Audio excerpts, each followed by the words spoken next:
صلو علیہ وآلہ۔ حضور اکرم صلی اللہ علیہ وآلہ وسلم کا ارشاد ہے، تمام اعمال کا دار و مدار نیت پر ہے، اور ہر عمل کا نتیجہ ہر انسان کو اس کی نیت کے مطابق ہی ملے گا۔ پس جس کی ہجرت دولت دنیا حاصل کرنے کے لیے ہو یا کسی عورت سے شادی کی غرض سے ہو، پس اس کی ہجرت انہی چیزوں کے لیے ہوگی جن کے حاصل کرنے کی نیت سے اس نے ہجرت کی۔ صحیح بخاری حدیث نمبر 1۔ حضور اکرم صلی اللہ علیہ وآلہ وسلم نے فرمایا کہ وحی نازل ہوتے وقت کبھی مجھ کو گھنٹی کی سی آواز محسوس ہوتی ہے، اور وحی کی یہ کیفیت مجھ پر بہت شاق گزرتی ہے۔ جب یہ کیفیت ختم ہوتی ہے تو میرے دل و دماغ پر اس فرشتے کے ذریعے نازل شدہ وحی محفوظ ہو جاتی ہے، اور کسی وقت ایسا ہوتا ہے کہ فرشتہ بشکل انسان میرے پاس آتا ہے اور مجھ سے کلام کرتا ہے، بس میں اس کا کہا ہوا یاد رکھ لیتا ہوں۔ صحیح بخاری حدیث نمبر 2۔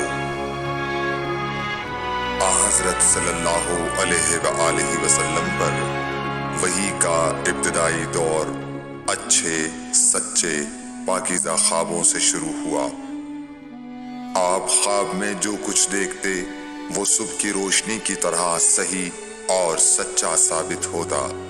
پھر من جانب قدرت آپ تنہائی پسند ہو گئے، اور آپ نے غار حرا میں خلوت نشینی اختیار فرمائی، اور کئی دن اور رات وہاں مسلسل عبادت اور یاد الہی و ذکر میں مشغول رہنے لگے۔ جب تک گھر آنے کو دل نہ چاہتا توشہ ہمراہ لیے ہوئے وہاں رہتے۔ توشہ ختم ہونے پر ہی اہلیہ محترمہ حضرت خدیجہ رضی اللہ تعالی عنہا کے پاس تشریف لاتے، اور کچھ توشہ ہمراہ لے کر پھر وہاں جا کر خلوت گزین ہو جاتے۔ یہی طریقہ جاری رہا یہاں تک کہ آپ پر حق منکشف ہو گیا، اور آپ غار حرا ہی میں قیام پذیر تھے کہ اچانک حضرت جبرائیل علیہ السلام آپ کے پاس حاضر ہوئے اور کہنے لگے کہ اے محمد پڑھو۔ آپ فرماتے ہیں کہ میں نے کہا کہ میں پڑھنا نہیں جانتا۔ آپ صلی اللہ علیہ وسلم فرماتے ہیں کہ فرشتے نے مجھے پکڑ کر اتنے زور سے بھینچا کہ میری طاقت جواب دے گئی، پھر مجھے چھوڑ کر کہا پڑھو۔ میں نے پھر وہی جواب دیا کہ میں پڑھا ہوا نہیں ہوں۔ اس فرشتے نے مجھ کو نہایت ہی زور سے بھینچا کہ مجھ کو سخت تکلیف محسوس ہوئی، پھر اس نے کہا کہ پڑھ۔ میں نے کہا میں پڑھا ہوا نہیں ہوں۔ فرشتے نے تیسری بار مجھ کو پکڑا اور تیسری مرتبہ پھر مجھ کو بھینچا، پھر مجھے چھوڑ دیا اور کہنے لگا کہ پڑھو اپنے رب کے نام کی مدد سے جس نے پیدا کیا اور انسان کو خون کی پھٹکی سے بنایا۔ پڑھو اور آپ کا رب بہت ہی مہربانیاں کرنے والا ہے۔ بس یہی آیتیں آپ حضرت جبرائیل علیہ السلام سے سن کر اس حال میں غار حرا سے واپس ہوئے کہ آپ کا دل اس انوکھے واقعے سے کانپ رہا تھا۔ آپ حضرت خدیجہ کے ہاں تشریف لائے اور فرمایا کہ مجھے کمبل اوڑھا دو، مجھے کمبل اوڑھا دو۔ لوگوں نے آپ کو کمبل اوڑھا دیا۔ جب آپ کا ڈر جاتا رہا تو آپ نے اپنی زوجہ محترمہ حضرت خدیجہ رضی اللہ تعالی عنہا کو تفصیل کے ساتھ یہ واقعہ سنایا، اور فرمانے لگے کہ مجھ کو اب اپنی جان کا خوف ہو گیا ہے۔ آپ کی اہلیہ محترمہ حضرت خدیجہ رضی اللہ تعالی عنہا نے آپ کی ڈھارس بندھائی اور کہا کہ آپ کا خیال صحیح نہیں ہے۔ اللہ کی قسم آپ کو اللہ کبھی رسوا نہیں کرے گا۔ آپ تو اخلاق فاضلہ کے مالک ہیں، آپ تو کنبہ پرور ہیں، بے کسوں کا بوجھ اپنے سر پر رکھتے ہیں، مفلسوں کے لیے آپ کماتے ہیں، مہمان نوازی میں آپ بے مثال ہیں، اور مشکل وقت میں آپ امر حق کا ساتھ دیتے ہیں۔ ایسے اوصاف حسنہ والا انسان یوں بے وقت ذلت و خواری کی موت نہیں پا سکتا۔ پھر مزید تسلی کے لیے حضرت خدیجہ رضی اللہ تعالی عنہا آپ کو ورقہ بن نوفل کے پاس لے گئیں، جو ان کے چچا زاد بھائی تھے اور زمانہ جاہلیت میں نصرانی مذہب اختیار کر چکے تھے اور عبرانی زبان کے کاتب تھے۔ چنانچہ انجیل کو بھی حسب منشائے خداوندی عبرانی زبان میں لکھا کرتے تھے۔ انجیل سریانی زبان میں نازل ہوئی تھی، پھر اس کا ترجمہ عبرانی زبان میں ہوا۔ ورقہ اسی کو لکھتے تھے۔ وہ بہت بوڑھے ہو گئے تھے، یہاں تک کہ ان کی بینائی بھی رخصت ہو چکی تھی۔ حضرت خدیجہ رضی اللہ تعالی عنہا نے ان کے سامنے آپ کے حالات بیان کیے اور کہا کہ اے چچا زاد بھائی، اپنے بھتیجے محمد صلی اللہ علیہ وسلم کی زبانی ذرا ان کی کیفیت سن لیجئے۔ وہ بولے کہ بھتیجے، آپ نے جو کچھ دیکھا ہے اس کی تفصیل سناؤ۔ چنانچہ آپ صلی اللہ علیہ وآلہ وسلم نے از اول تا آخر پورا واقعہ سنایا، جسے سن کر ورقہ بے اختیار ہو کر بول اٹھے کہ یہ تو وہی ناموس معزز رازدان فرشتہ ہے جسے اللہ نے حضرت موسیٰ علیہ السلام پر وحی دے کر بھیجا تھا۔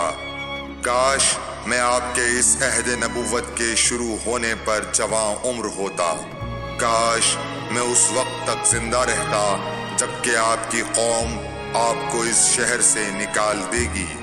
رسول کریم صلی اللہ علیہ وآلہ وسلم نے یہ سن کر تعجب سے پوچھا کہ کیا وہ لوگ مجھ کو نکال دیں گے، حالانکہ میں تو ان میں صادق و امین و مقبول ہوں۔ ورقہ بولا، ہاں یہ سب کچھ سچ ہے، مگر جو شخص بھی آپ کی طرح امر حق لے کر آیا، لوگ اس کے دشمن ہی ہو گئے ہیں۔ اگر مجھے آپ کی نبوت کا وہ زمانہ مل جائے تو میں آپ کی پوری مدد کروں گا۔ مگر ورقہ کچھ دنوں کے بعد انتقال کر گئے، پھر کچھ عرصے تک وحی کی آمد موقوف رہی۔ صحیح بخاری حدیث نمبر 3۔ حضور اکرم صلی اللہ علیہ وآلہ وسلم نے وحی کے رک جانے کے زمانے کے حالات بیان فرماتے ہوئے کہا کہ ایک روز میں چلا جا رہا تھا کہ اچانک میں نے آسمان کی طرف ایک آواز سنی اور میں نے اپنا سر آسمان کی طرف اٹھایا۔ کیا دیکھتا ہوں کہ وہی فرشتہ جو میرے پاس غار حرا میں آیا تھا، وہ آسمان و زمین کے بیچ میں ایک کرسی پر بیٹھا ہوا ہے۔ میں اس سے ڈر گیا اور گھر آنے پر میں نے پھر کمبل اوڑھنے کی خواہش ظاہر کی۔ اس وقت اللہ پاک کی طرف سے یہ آیات نازل ہوئیں، اے لحاف اوڑھ کر لیٹنے والے، اٹھ کھڑا ہو اور لوگوں کو عذاب الہی سے ڈرا، اور اپنے رب کی بڑائی بیان کر، اور اپنے کپڑوں کو پاک صاف رکھ اور گندگی سے دور رہ۔ اس کے بعد وہی تیزی کے ساتھ پے در پے آنے لگی۔ صحیح بخاری حدیث نمبر 4۔ رسول اللہ صلی اللہ علیہ وآلہ وسلم نزول قرآن کے وقت بہت سختی محسوس فرمایا کرتے تھے، اور اس کی علامتوں میں سے ایک یہ تھی کہ یاد کرنے کے لیے آپ اپنے ہونٹوں کو ہلاتے تھے۔ ابن عباس رضی اللہ تعالیٰ عنہ نے کہا، میں اپنے ہونٹوں کو ہلاتا ہوں جس طرح آپ ہلاتے تھے۔ سعید کہتے ہیں، میں بھی اپنے ہونٹ ہلاتا ہوں جس طرح ابن عباس رضی اللہ تعالیٰ عنہ کو میں نے ہلاتے دیکھا۔ پھر انہوں نے اپنے ہونٹ ہلائے۔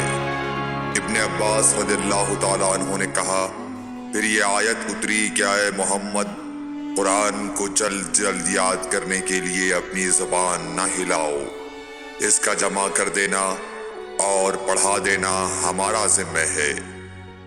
حضرت ابن عباس رضی اللہ تعالی عنہ کہتے ہیں، یعنی قرآن آپ صلی اللہ علیہ وآلہ وسلم کے دل میں جمع دینا اور پڑھا دینا ہمارے ذمہ ہے۔ پھر جب ہم پڑھ چکے تو اس پڑھے ہوئے کی اتباع کرو۔ ابن عباس رضی اللہ تعالی عنہ فرماتے ہیں، اس کا مطلب یہ ہے آپ اس کو خاموشی کے ساتھ سنتے رہو، اس کے بعد مطلب سمجھا دینا ہمارے ذمہ ہے۔ پھر یقیناً یہ ہماری ذمہ داری ہے کہ آپ اس کو پڑھو، یعنی اس کو محفوظ کر سکو۔ چنانچہ اس کے بعد جب آپ کے پاس حضرت جبرائیل علیہ السلام وحی لے کر آتے تو آپ توجہ سے سنتے، جب وہ چلے جاتے تو رسول اللہ صلی اللہ علیہ وسلم اس وحی کو اس طرح پڑھتے جس طرح حضرت جبرائیل علیہ السلام نے اسے پڑھا تھا۔ صحیح بخاری حدیث نمبر 5۔ رسول اللہ صلی اللہ علیہ وآلہ وسلم سب لوگوں سے زیادہ جواد سخی تھے، اور رمضان میں دوسرے اوقات کے مقابلے میں جب جبرائیل علیہ السلام آپ صلی اللہ علیہ وآلہ وسلم سے ملتے بہت ہی زیادہ جود و کرم فرماتے۔ جبرائیل علیہ السلام رمضان کی ہر رات میں آپ صلی اللہ علیہ وآلہ وسلم سے ملاقات کرتے اور آپ کے ساتھ قرآن کا دورہ کرتے۔ غرض حضرت صلی اللہ علیہ وآلہ وسلم لوگوں کو بھلائی پہنچانے میں بارش لانے والی ہوا سے بھی زیادہ جود و کرم فرمایا کرتے تھے۔ صحیح بخاری حدیث نمبر 6۔ ہرقل شاہ روم نے قریش کے قافلے میں ایک آدمی بلانے کو بھیجا، اور اس وقت یہ لوگ تجارت کے لیے ملک شام گئے ہوئے تھے، اور یہ وہ زمانہ تھا جب رسول اللہ صلی اللہ علیہ وسلم نے قریش اور ابو سفیان سے ایک وقتی عہد کیا ہوا تھا۔ جب ابو سفیان اور دوسرے لوگ ہرقل کے پاس ایلیا پہنچے جہاں ہرقل نے دربار طلب کیا تھا، اس کے گرد روم کے بڑے بڑے لوگ، علماء، وزراء و امراء بیٹھے ہوئے تھے۔ ہرقل نے ان کو اور اپنے ترجمان کو بلوایا، پھر ان سے پوچھا کہ تم میں سے کون شخص مدعی رسالت کا زیادہ قریبی عزیز ہے؟ ابو سفیان کہتے ہیں کہ میں بول اٹھا کہ میں اس کا سب سے زیادہ قریبی رشتہ دار ہوں۔ یہ سن کر ہرقل نے حکم دیا کہ اس ابو سفیان کو میرے قریب لا کر بٹھاؤ اور اس کے ساتھیوں کو اس کی پیٹھ کے پیچھے بٹھا دو۔ پھر اپنے ترجمان سے کہا کہ ان لوگوں سے کہہ دو کہ میں ابو سفیان سے اس شخص یعنی محمد صلی اللہ علیہ وسلم کے حالات پوچھتا ہوں، اگر یہ مجھ سے کسی بات میں جھوٹ بول دے تو تم اس کا جھوٹ ظاہر کر دینا۔ ابو سفیان کا قول ہے کہ خدا کی قسم اگر مجھے یہ غیرت نہ آتی کہ یہ لوگ مجھ کو جھٹلائیں گے تو میں آپ صلی اللہ علیہ وسلم کی نسبت ضرور غلط گوئی سے کام لیتا۔ خیر، پہلی بات جو ہرقل نے مجھ سے پوچھی وہ یہ کہ اس شخص کا خاندان تم لوگوں میں کیسا ہے؟ میں نے کہا وہ تو بڑے اونچے عالی نسب والے ہیں۔ کہنے لگا اس سے پہلے بھی کسی نے تم لوگوں میں ایسی بات کہی تھی؟ میں نے کہا نہیں۔ کہنے لگا اچھا اس کے بڑوں میں کوئی بادشاہ ہوا ہے؟ میں نے کہا نہیں۔ پھر اس نے کہا بڑے لوگوں نے اس کی پیروی اختیار کی ہے یا کمزوروں نے؟ میں نے کہا نہیں، کمزوروں نے۔ پھر کہنے لگا اس کے تابعدار روز بڑھتے جاتے ہیں یا کوئی ساتھی پھر بھی جاتا ہے؟ میں نے کہا نہیں۔ کہنے لگا کیا اپنے اس دعوی نبوت سے پہلے کبھی کسی بھی موقع پر اس نے جھوٹ بولا ہے؟ میں نے کہا نہیں، اور اب ہماری اس سے صلح کی ایک مقررہ مدت ٹھہری ہوئی ہے، معلوم نہیں وہ اس میں کیا کرنے والا ہے۔ ابو سفیان کہتے ہیں میں اس بات کے سوا اور کوئی جھوٹ اس گفتگو میں شامل نہ کر سکا۔ ہرقل نے کہا کیا تمہاری اس سے کبھی لڑائی بھی ہوئی ہے؟ ہم نے کہا کہ ہاں۔ بولا پھر تمہاری اور اس کی جنگ کا کیا حال ہوتا ہے؟ میں نے کہا لڑائی ڈول کی طرح ہے، کبھی وہ ہم سے میدان جنگ جیت لیتے ہیں اور کبھی ہم ان سے جیت لیتے ہیں۔ ہرقل نے پوچھا وہ تمہیں کس بات کا حکم دیتا ہے؟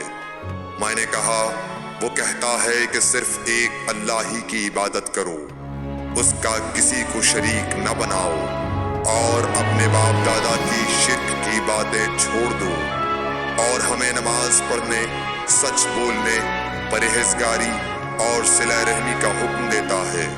یہ سب سن کر پھر ہرقل نے اپنے ترجمان سے کہا کہ ابو سفیان سے کہہ دے کہ میں نے تم سے اس کا نسب پوچھا تو تم نے کہا کہ وہ ہم سے عالی نسب ہے، اور پیغمبر اپنی قوم میں عالی نسب ہی بھیجے جایا کرتے ہیں۔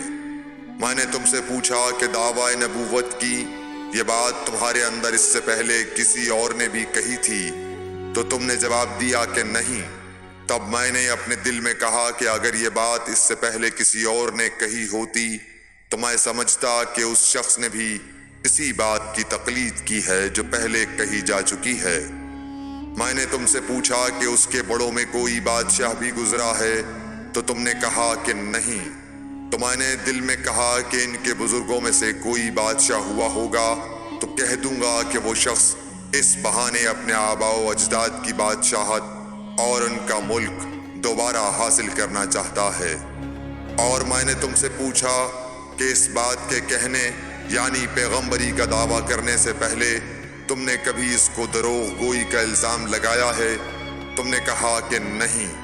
تو میں نے سمجھ لیا کہ جو شخص آدمیوں کے ساتھ دروغ گوئی سے بچے وہ اللہ کے بارے میں کیسے جھوٹی بات کہہ سکتا ہے۔ اور میں نے تم سے پوچھا کہ بڑے لوگ اس کے پیرو ہوتے ہیں یا کمزور آدمی؟ تم نے کہا کمزوروں نے اس کی اتباع کی ہے۔ تو دراصل یہی لوگ پیغمبروں کے متبعین ہوتے ہیں۔ اور میں نے تم سے پوچھا کہ اس کے ساتھی بڑھ رہے ہیں یا کم ہو رہے ہیں؟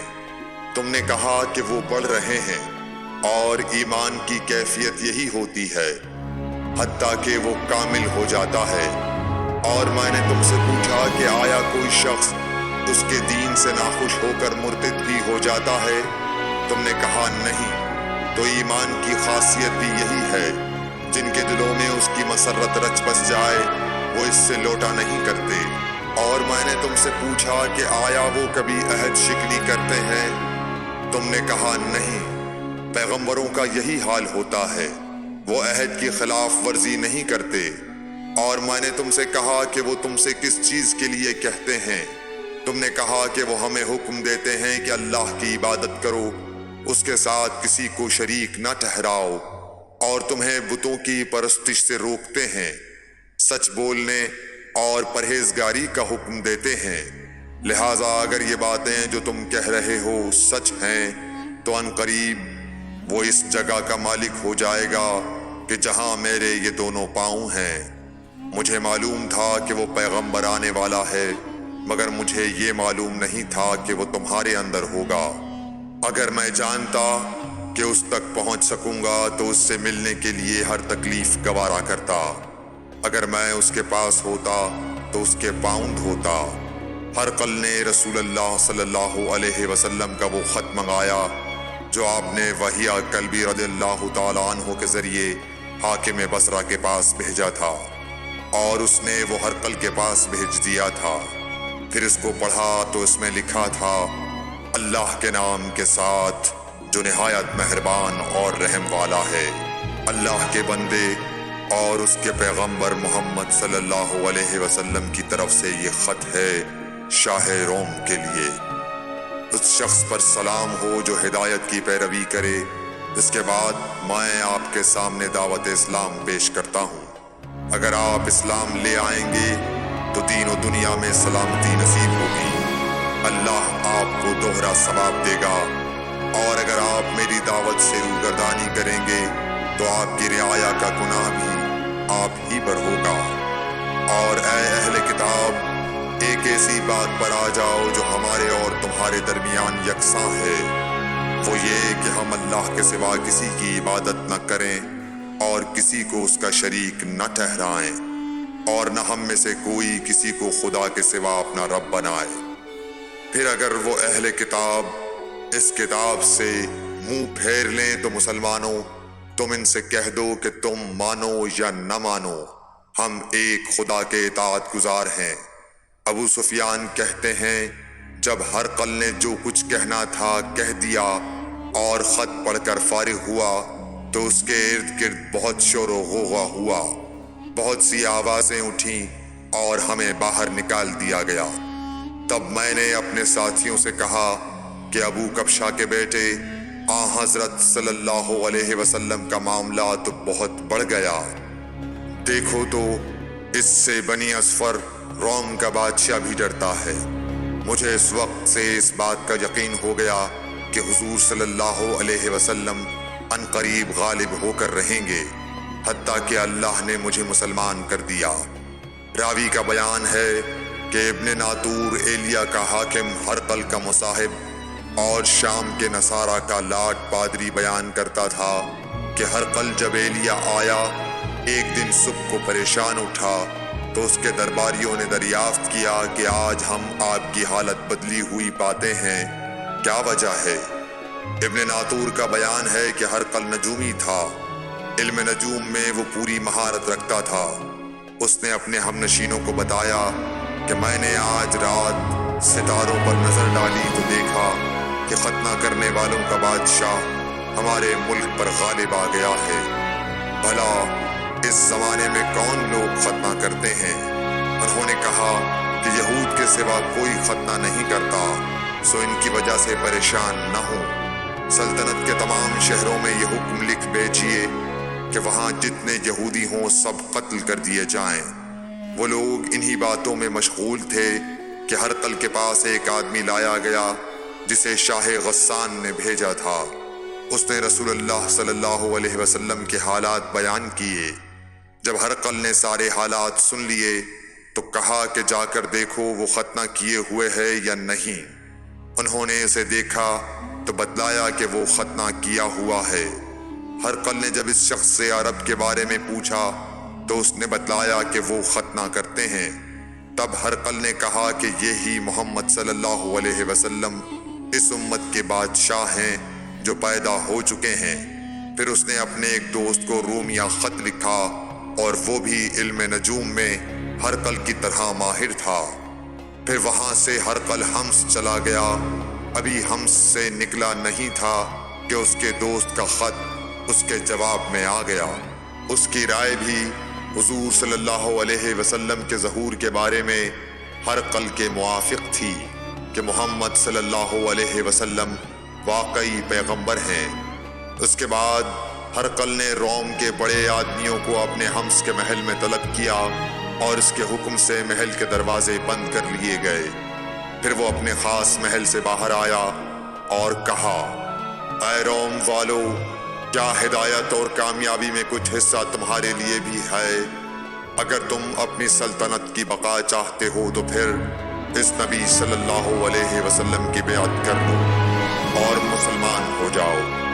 یہ سننا تھا کہ پھر لوگ وحشی گدھوں کی طرح دروازوں کی طرف دوڑے، مگر انہیں بند پایا۔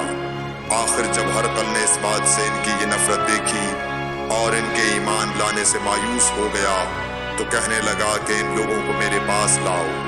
جب وہ دوبارہ آئے تو اس نے کہا، میں نے جو بات کہی تھی اس سے تمہاری دینی پختگی کی آزمائش مقصود تھی، سو وہ میں نے دیکھ لی۔ تب یہ بات سن کر وہ سب کے سب اس کے سامنے سجدے میں گر پڑے اور اس سے خوش ہو گئے۔ بالآخر ہرقل کی آخری حالت یہی رہی۔ صحیح بخاری حدیث نمبر 7۔ رسول اللہ صلی اللہ علیہ وسلم نے فرمایا، اسلام کی بنیاد 5 چیزوں پر قائم کی گئی ہے۔ اول، گواہی دینا کہ اللہ کے سوا کوئی معبود نہیں اور بے شک حضرت محمد صلی اللہ علیہ وسلم اللہ کے سچے رسول ہیں۔ اور نماز قائم کرنا اور زکوٰۃ ادا کرنا اور حج کرنا اور رمضان کے روزے رکھنا۔ صحیح بخاری حدیث نمبر 8۔ نبی کریم صلی اللہ علیہ وآلہ وسلم نے فرمایا کہ ایمان کی 60 سے کچھ اوپر شاخیں ہیں اور حیا شرم بھی ایمان کی ایک شاخ ہے۔ صحیح بخاری حدیث نمبر 9۔ حضرت محمد مصطفیٰ صلی اللہ علیہ وآلہ وسلم نے فرمایا، مسلمان وہ ہے جس کی زبان اور ہاتھ سے مسلمان بچے رہیں، اور مہاجر وہ ہے جو ان کاموں کو چھوڑ دے جن سے اللہ نے منع فرمایا۔ صحیح بخاری حدیث نمبر 10۔